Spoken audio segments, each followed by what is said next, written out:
Good afternoon, and I want to thank each and every one of you for being here and committing to this experience. Before I begin, I'd like everybody to look around, please. Try and look past the people you already know and ask yourself, who might be next? It's a morbid thought, and I'm truly sorry to ask you to do that. I ask you to think about that reality for a second, not to try and scare you, but to help you understand my story. You see, 4 years ago, I was volunteering at a Relay for Life event at the University of Minnesota. Woo! Little did I realize I was about to have my own experience with cancer and discover what a horrible battle with cancer can really be. The following Monday, after the Relay for Life event, I awoke to chest pains. I'd been having such pains on and off for a couple of months, but this time it was different. After dropping my then 3-year-old daughter at school, I told my then girlfriend, Erin, I need to go to urgent care right now. Upon collapsing in the lobby, an EKG showed no heart attack, but clearly something was wrong. An x-ray later in the ER showed that a mass was there. The mass was growing between my heart and my lung, which explained the coughing and the chest pains. But by the time it was detected, it was the size of a large eggplant. The medical team discovered I had a mediastinal germ cell tumor. In layman's terms, I had testicular cancer in my chest. I always thought I had a ballsy heart. Turned out I was right.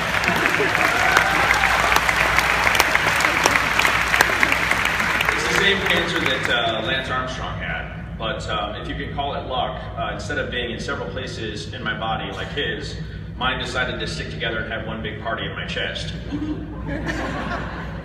Over the next 5 months, I would go through 4 rounds of chemotherapy and 1 partial sternotomy, big chest surgery, to remove whatever cancer might be left after the chemo.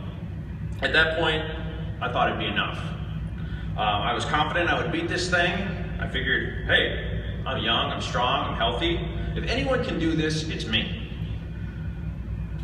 One positive you can draw from cancer, I guess, is that it cuts out the gray in your life. You know what you want, and you know what you don't want. Well, I realized I wanted Erin. So after my second round of chemo, even being bald and hairless and emaciated, I proposed. She said yes.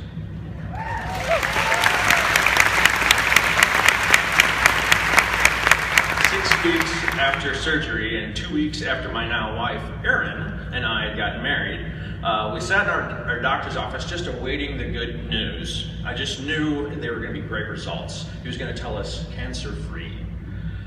We were confident we had survived the worst of it, and I actually talked about how I was going to thank each and every medical provider and nurse. I was just going to go up and hug everybody. That was going to be my thing. Well, sadly, we didn't get that chance. Our doctor informed us that the cancer was still there. A CT scan revealed 4 spots now equating to 4 new tumors, and they're growing quite rapidly.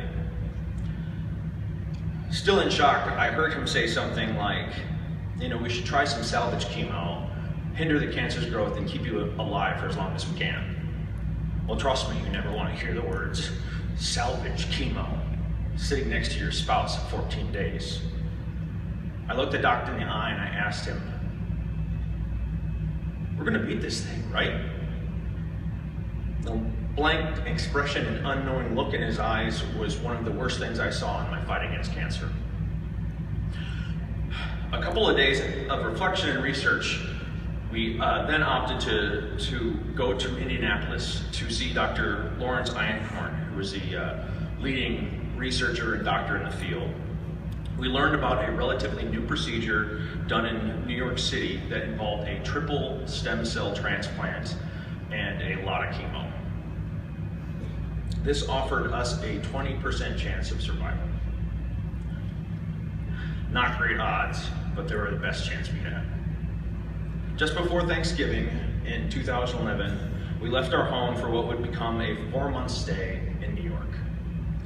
Now, living in New York City is no easy feat. The cost of living alone is something we had no idea if we could manage. If you think, Dallas rent might be pricey, you should look into Midtown Manhattan. Without affordable housing, we knew this treatment would be beyond our financial reach. Luckily, the hospital knew of a place, the American Cancer Society Hope Lodge in New York City.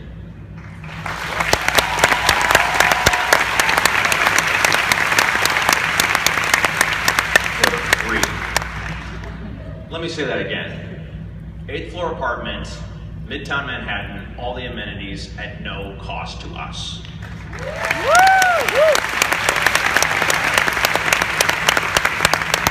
The Hope Lodge not only provided amazing lodging, but regularly offered meals, events, various alternative treatments, such as massage and Reiki and other things to supplement my comfort while I was going through treatment.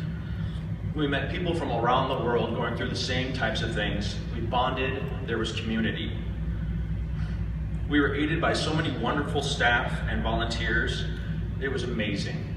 The Hope Lodge offered us a place of respite and comfort in an overwhelming city at an overwhelming time. It was truly life-saving. Our fight over the next 4 months of treatment were grueling. It tested our spirit, our strength, and our fortitude. Many times I longed for home. Many times I cried, wishing to see my family, longing to see my 4-year-old daughter. The treatment left me emaciated, hairless, and with a hearing loss, for which I now wear hearing aids. But we made it. And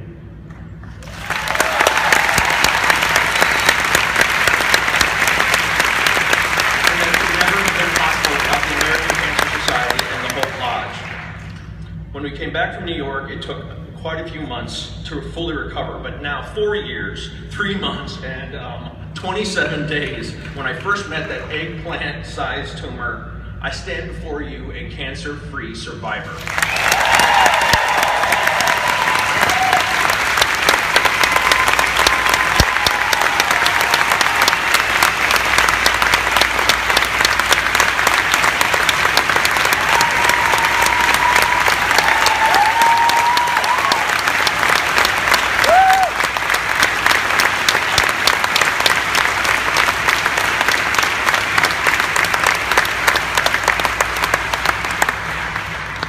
Cancer took a lot from me.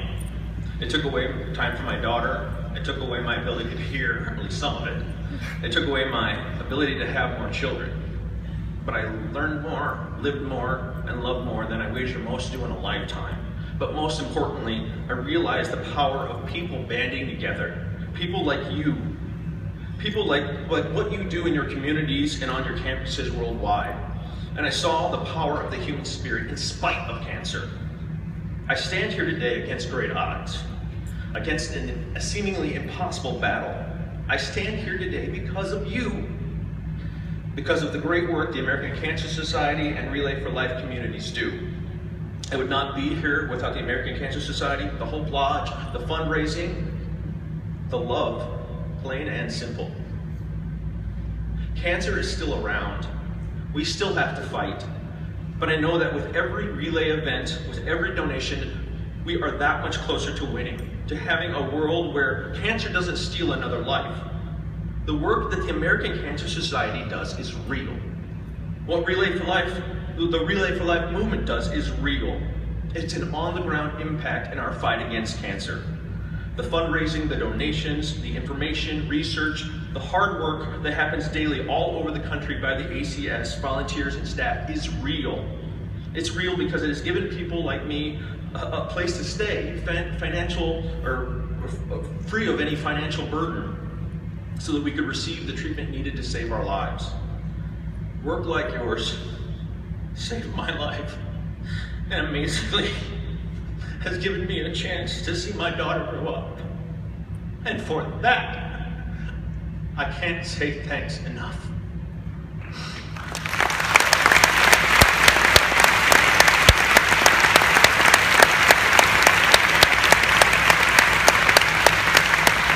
And speaking of thanks, the Hope Lodge wasn't just important for me, but my entire family. I have one more person who would like to say thank you.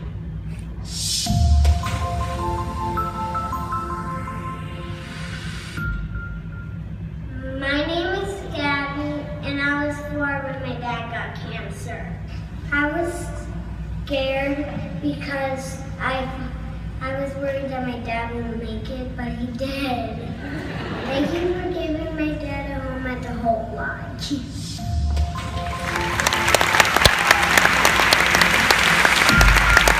Because of you. Every dollar that you raise, every lap that you walk, and every friend that you bring to a relay event means more progress is being made and more people like me are able to survive cancer. The incredible things that you've done for Relay for Life are the reason I get to go home to my daughter, see her, and tell her that I love her. And by continuing to do great things to Relay for Life each year, you are going to create countless more stories of survival like mine. You've made an impact. We've made progress.